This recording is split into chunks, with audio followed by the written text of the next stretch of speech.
Prezados amigos, boa noite a todos. Que a paz do Cristo Jesus possa permanecer junto a nós, por hoje, agora e por todo sempre. É com grande satisfação que eu estou aqui, a convite. Eu já conhecia Paquetá. É difícil ver alguém no Rio que não conheça, né? Desde a minha infância, eu venho passeando, vim com meu pai, já vim com meu filho, com pessoas amigas, já estive aqui diversas vezes. E fiquei muito feliz de saber que existe uma casa espírita e que essa casa espírita já está sendo um foco de luz e de esclarecimento para as pessoas e para os companheiros desencarnados. O tema que a casa nos solicitou, nós escolhemos então falar do Evangelho capítulo 5, se eu não me engano, assim de cabeça eu não lembro, bem-aventurados pobres de espírito. Tentarmos fazer a interpretação desse capítulo para melhor o nosso entendimento. Quando Jesus, ele fala bem-aventurado os pobres de espírito, quem seriam os pobres de espírito que Jesus se referia naquela época? Porque, como Jesus falava em parábolas, ele não estava dizendo necessariamente que essa pobreza de espírito seria uma pobreza material. Não. Jesus se referia aos humildes. Jesus se referia às pessoas simples, às pessoas que não eram preconceituosas, que não eram arrogantes ou prepotentes, como os fariseus. E Jesus dizia claramente que aquele homem que aceita de bom grado, de uma forma simples, a sua existência, a esse as portas do céu se abrirão. Então, essa passagem ela é muito interessante, porque nesse capítulo 5, Allan Kardec, ele tem uma preocupação em exortar muito algumas coisas, alguns pontos que valem a pena a gente colocar, trocando uma ideia, na qual, em primeiro lugar, a questão da aceitação diante dos grandes desafios da vida. Não é aceitarmos simplesmente porque não temos o que fazer, é aceitarmos tentando compreender que nada acontece por acaso. Nada foge ao entendimento do Pai. Até mesmo uma folha que caia de uma árvore, o Pai tem consciência do que isso está acontecendo. Então, se Deus tem uma consciência plena de todas as transformações que acontecem na humanidade com os homens, nós não podemos falar em casualidade. Nós não podemos falar em determinismo. Por quê? Porque nós acreditamos, em primeiro lugar, em reencarnação. Nós sabemos que existem as leis de ação e reação. Toda causa, todo efeito tem um elemento causador. Então, diante disso, fica fácil nós entendermos que o sofrimento de hoje, ele pode ser explicado pelas nossas atitudes no pretérito. Não é por isso, não é simplesmente por conta disso, que a gente não vai questionar. Eu acho justo o homem questionar, mas questionar com o objetivo de entender. Não era o que os fariseus faziam. Os fariseus procuravam confundir a mente dos homens, para que eles pudessem ter um controle sobre o conhecimento. Hoje, quando nós estudamos Allan Kardec, a gente procura entender, procura conhecer. É exatamente o que os amigos devem fazer nos cursos que acontecem aqui, cursos de estudo. Curso de estudo do Evangelho, curso de estudo do Livro dos Espíritos. Quando nós estudamos, a gente tem chance de compreender um pouco melhor. Então, a dificuldade de ontem, ela começa a ser esclarecida hoje. Principalmente quando nós ouvimos isso, que os pobres de espírito herdarão o reino do céu. Por que eles vão herdar? Eles vão herdar porque eles não colocam em dúvida os desígnios de Deus. Eles aceitam por simplicidade. Mas acontece que nós, hoje, temos condições de transformar essa aceitação comum em resignação. Todo mundo vê televisão e as pessoas sabem que tem acontecido umas coisas muito terríveis, como no sábado para o domingo da semana passada, lá em Orlando, que um homem entrou numa boate com uma metralhadora e, pelo menos até que a última informação, haviam desencarnado 49 pessoas que estavam na boate e ele dando 50 pessoas. Quando nós escutamos uma notícia dessa magnitude, a gente fica pensando, né? Puxa vida, como esses tipos de coisa acontecem?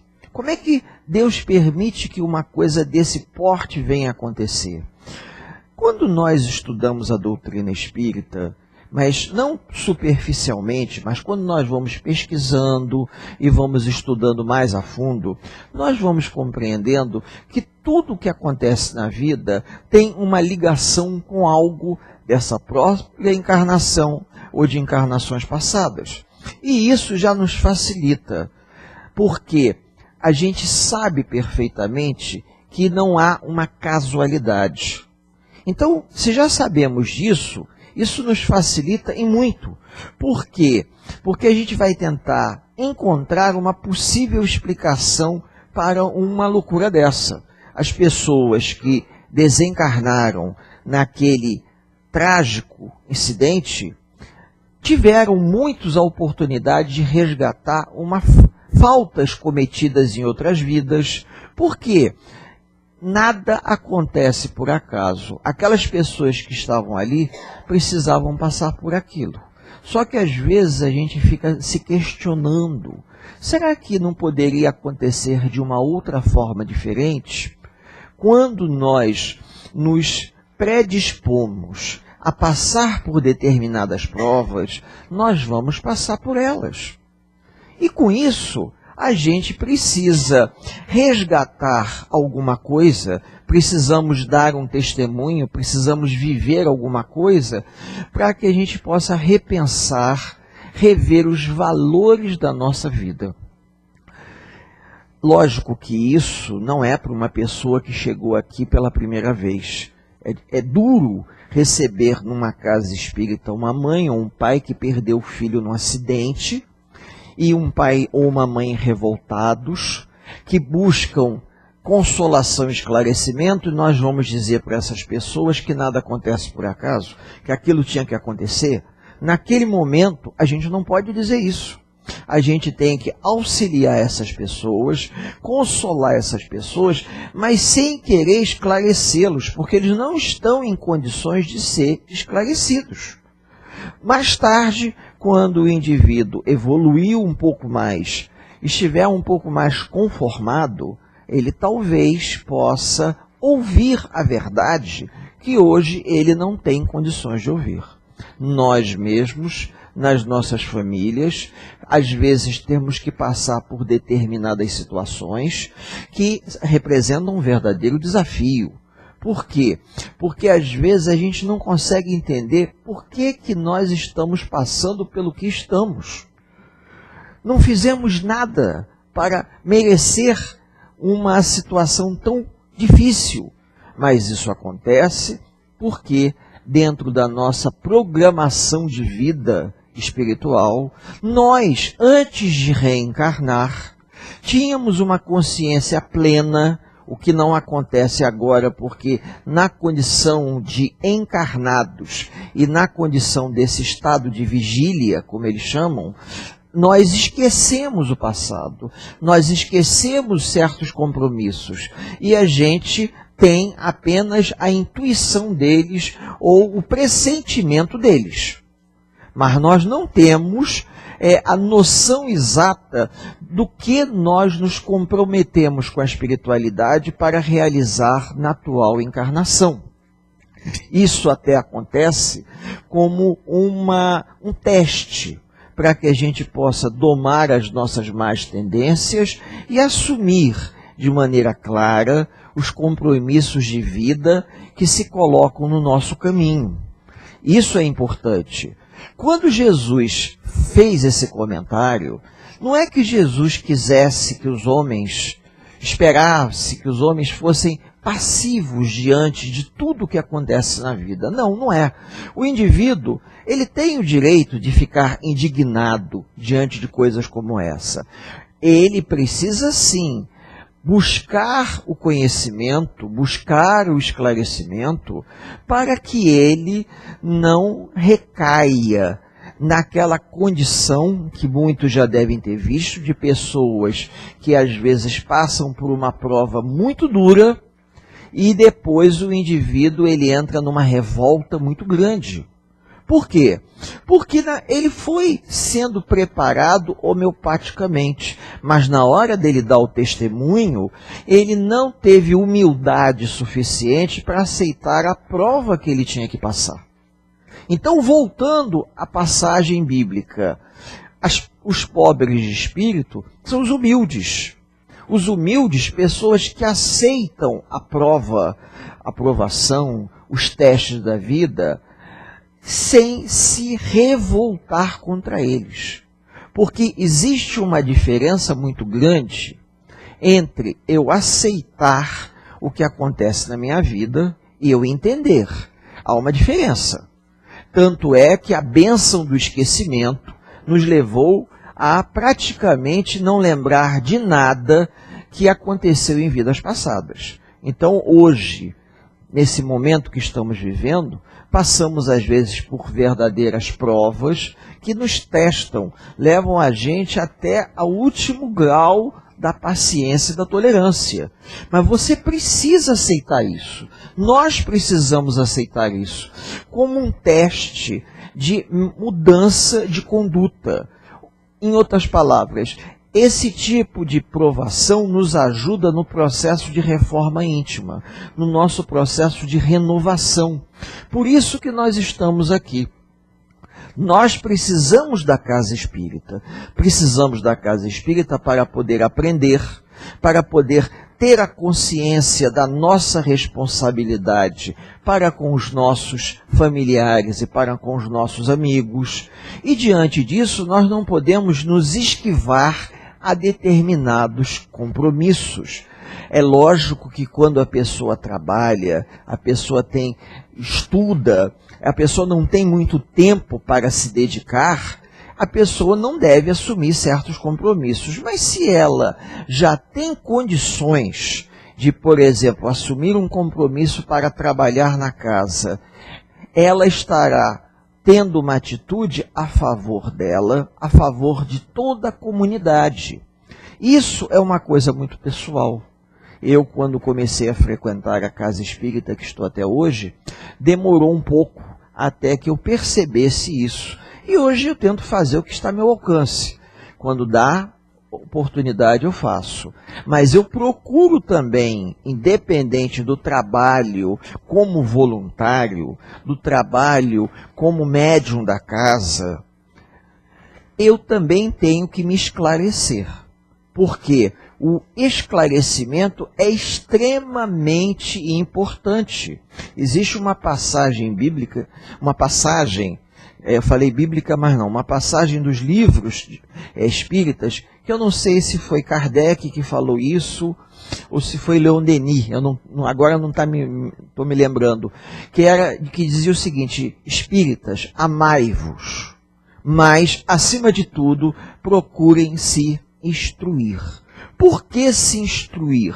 Para que a gente conheça a natureza da nossa existência. Nós não somos matéria, nós somos espíritos imortais, que estamos presos a um corpo físico na condição de encarnados. Então, nós podemos ter também companheiros espirituais aqui que não se encontram presos a um corpo físico, a quem nós chamamos de espírito. E nós que estamos encarnados, conforme a nomenclatura de Kardec, nós seremos almas, porque estamos encarnados. Para diferenciar dos companheiros que não estão encarnados, seriam os espíritos. E com isso, a gente vai entendendo que a nossa existência, ela não se limita ao momento do nosso nascimento e vai terminar com a morte do corpo físico. Não. Nós já existíamos antes e vamos continuar existindo depois. Então, se isso é verdade, se nós somos espíritos imortais e esse momento que nós estamos aqui é um degrau da nossa escalada evolutiva, a gente precisa entender as passagens, porque Jesus, ele teve uma preocupação de nos deixar pensamentos que pudessem nos ajudar nesse momento que nós estamos vivendo. Como, por exemplo, nós não temos a propriedade de nada. Tudo nos é emprestado. Nem o corpo físico nos pertence. A única coisa que levaremos dessa vida é o sentimento de amor, de carinho, as experiências positivas, de preferência, que a gente vivenciou. Mas os objetos materiais, eles vão ficar. Nós temos que dar o devido valor às coisas, de maneira a não nos apegarmos demais às coisas materiais que um dia nós vamos deixar aqui. E que muitas das vezes os nossos herdeiros vão ficar brigando por conta daquilo.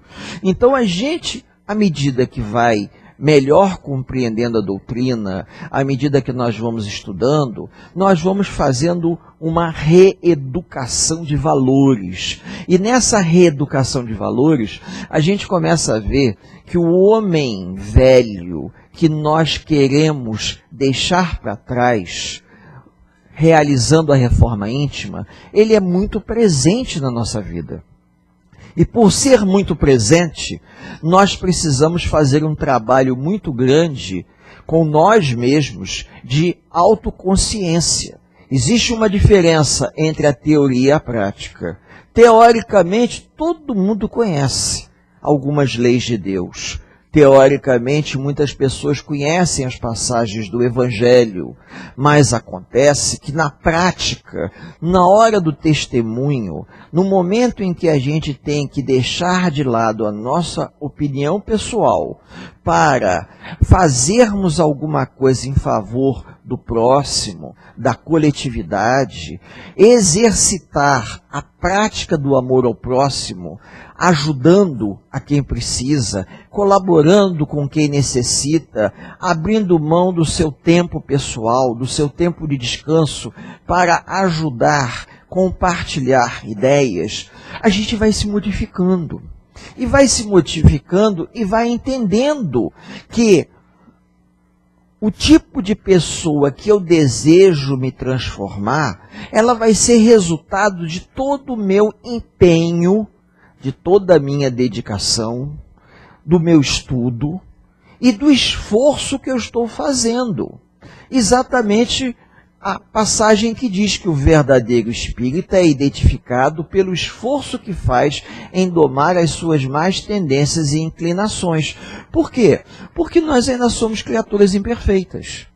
E por sermos criaturas imperfeitas, a gente precisa se dar conta que ainda, infelizmente, reincidimos em muitos erros.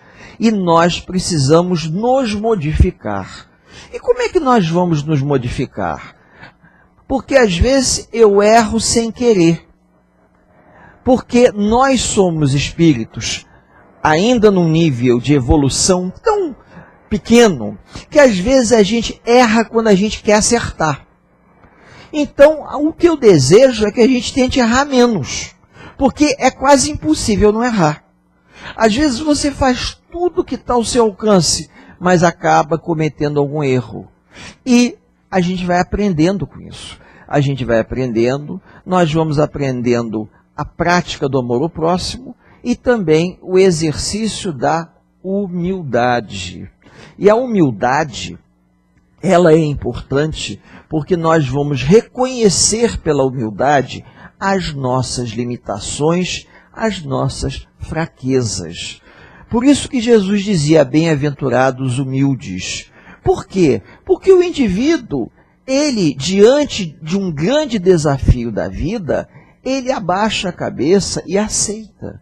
Ele aceita não de forma presunçosa, ele aceita porque ele sabe claramente que Deus não permitiria que tal acontecimento ocorresse se não fosse necessário para a evolução dele.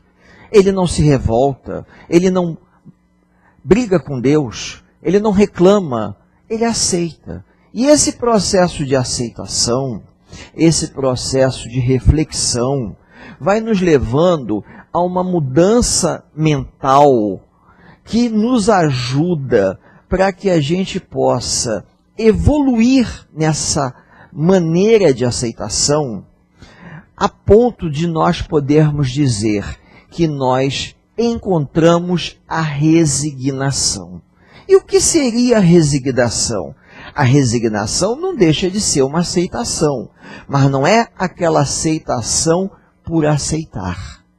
Porque, às vezes, acontece um fato que gera muito sofrimento.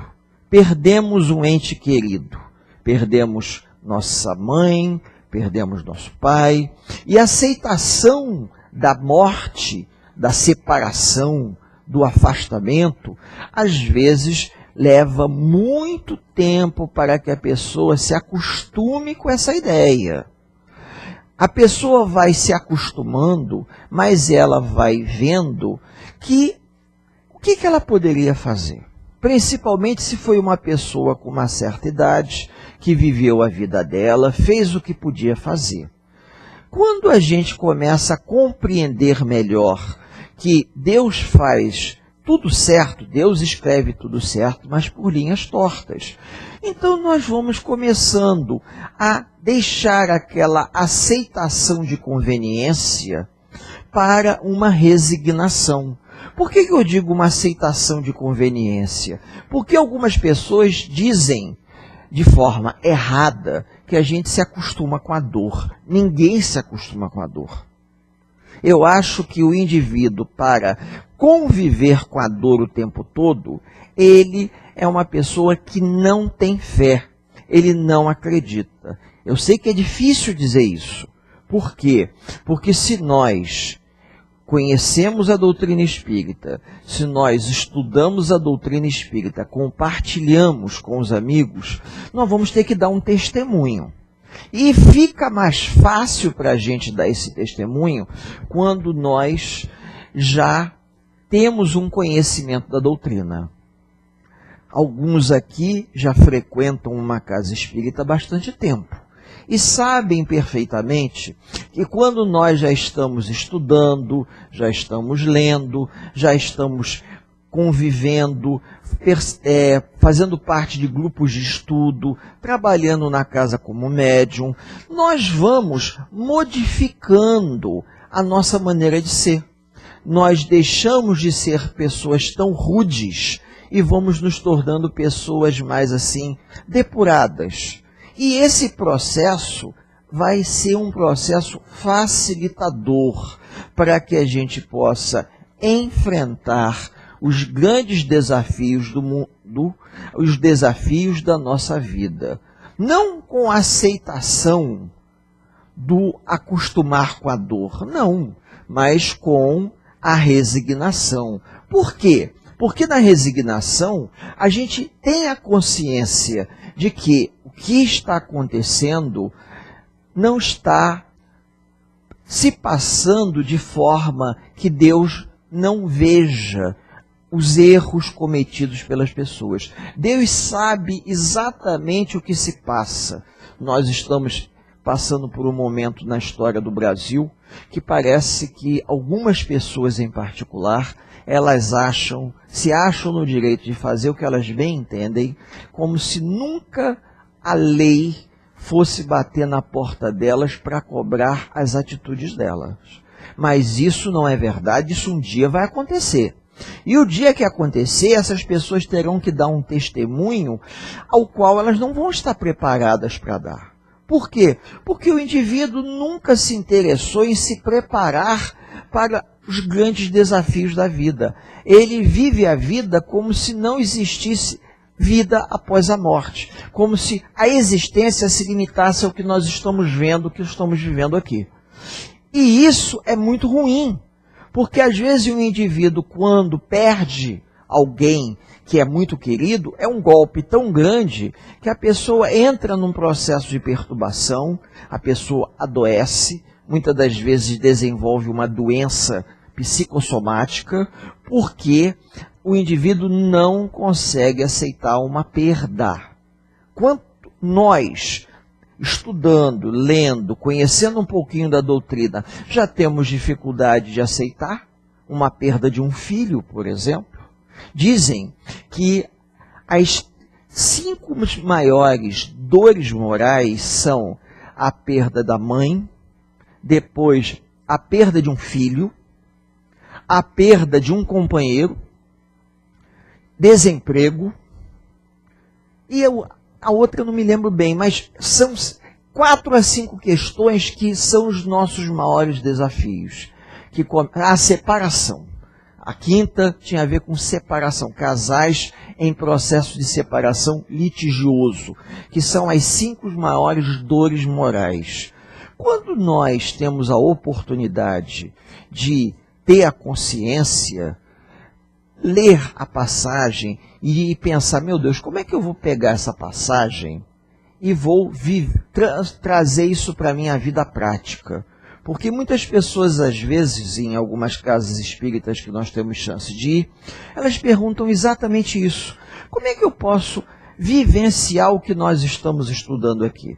Ninguém vai sair com o evangelho embaixo do braço, ninguém vai carregar o evangelho na bolsa, para na hora dos grandes desafios abrir o evangelho ao acaso e encontrar uma página de consolação. Até porque no dia a dia da vida a gente acaba esquecendo. O ideal seria se fizesse isso. Mas não dá. A gente precisa tentar ver a relação que existe entre aquela passagem e a nossa vida. Será que nós sabemos aceitar as coisas que acontecem? Veja, não é aceitar por aceitar, é saber aceitar. E quando nós vamos lendo, porque nesse capítulo 5, Bem-aventurados humildes, me parece que ele tem uma grande quantidade de mensagens espirituais.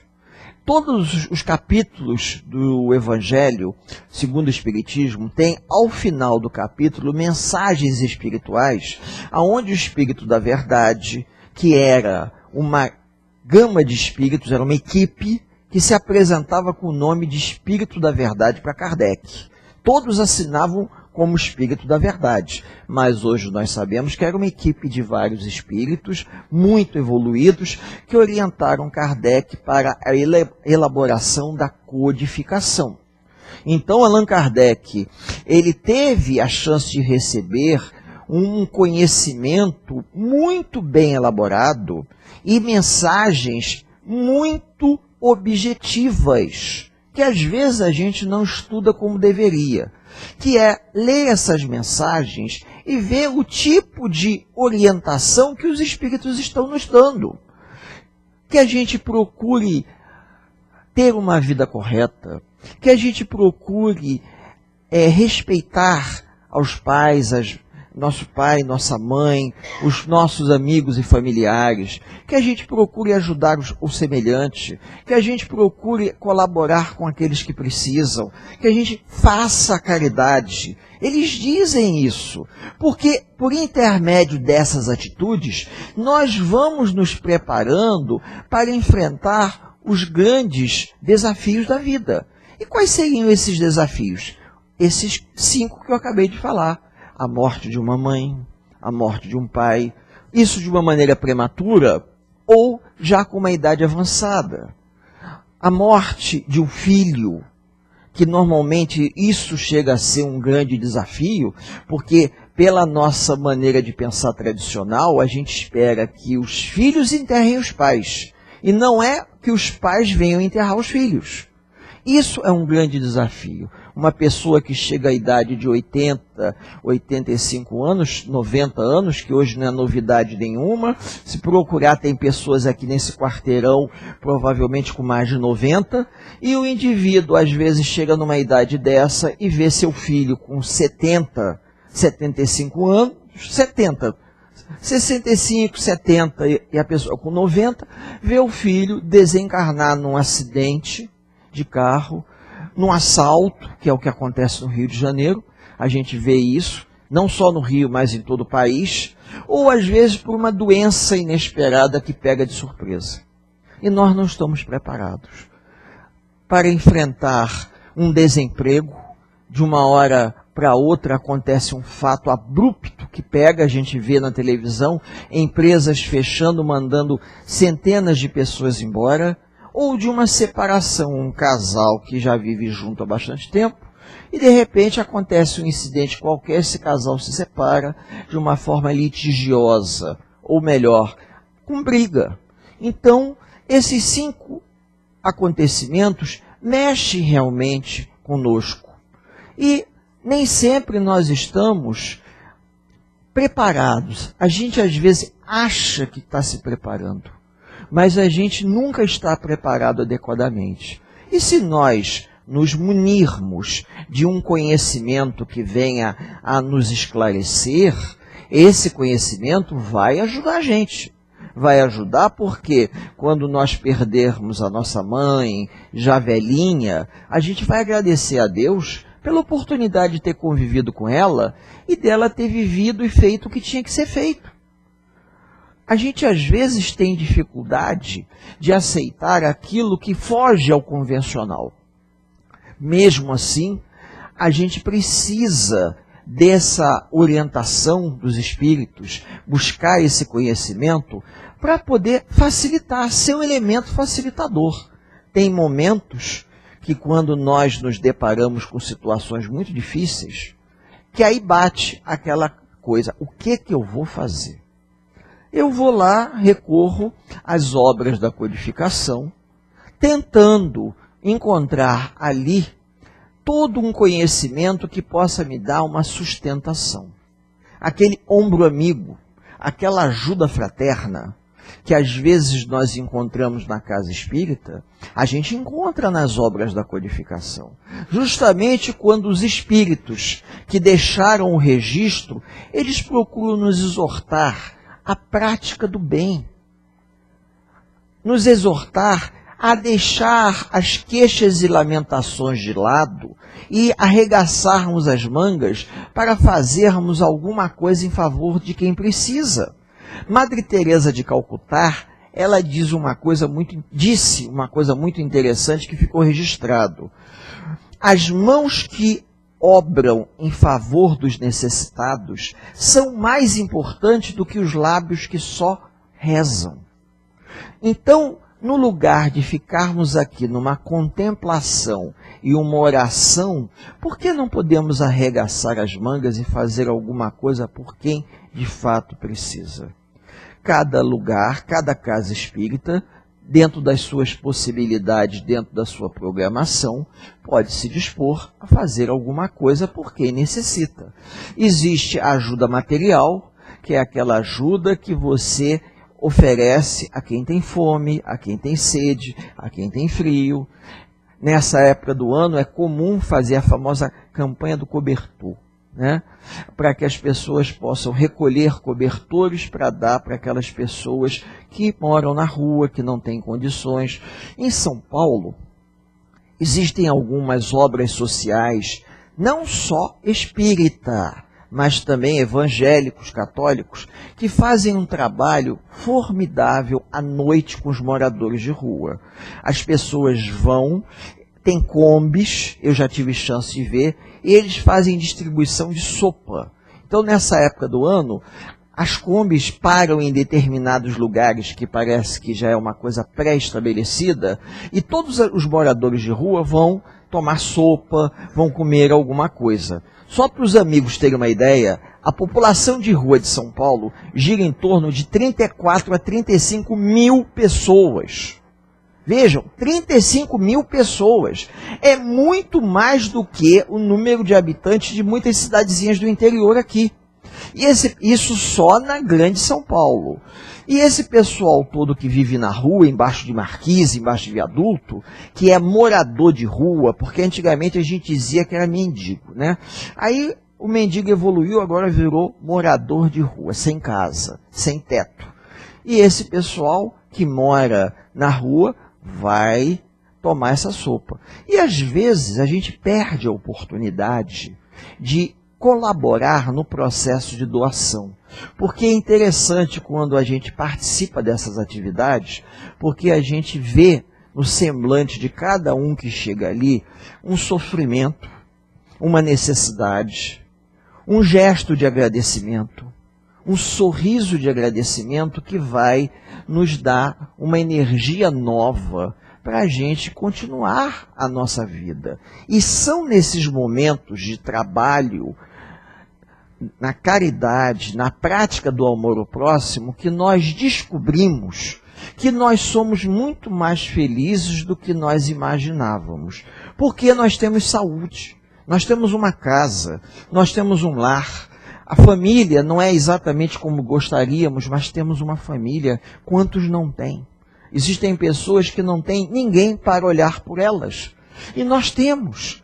Nós não temos aquilo que gostaríamos, mas temos aquilo que precisamos.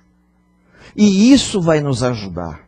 Vai ajudar porque também temos um compromisso de reconciliarmos com os nossos familiares. A vida e família ela é difícil porque envolve uma coisa chamada reconciliação. E quando nós estudamos, quando temos chance de ler um pouco mais o que Allan Kardec deixou junto com o Espírito da Verdade, a gente vai vendo que a melhor maneira de nós praticarmos a caridade é vivenciarmos no nosso dia a dia tudo o que nós estamos aprendendo. Vejam, não é que a gente vá abaixar a cabeça para tudo que vai contra aquilo que nós acreditamos. Não é isso. Não é isso. Nós precisamos compreender que estamos aqui de passagem. A vida, essa encarnação é um estágio evolutivo. Nós não somos matéria, somos espíritos. Estamos aqui para aprender, para evoluir e para nos reconciliarmos com os nossos familiares e com os nossos amigos. Esse é o verdadeiro trabalho. É algo fácil? Não, fácil não é, mas também não é impossível. Exige um esforço de dedicação muito grande e às vezes a gente tem que dar um testemunho. E quando nós temos que dar esse testemunho envolve, como eu disse aqui, resignação.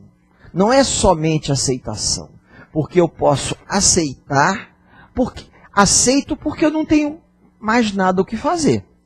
Mas intimamente eu me sinto indignado, como aconteceu com um vizinho nosso, que ele era um homem católico, não tão praticante, porque nós temos o famoso católico não praticante, né? E ele perdeu o filho já com uma determinada idade.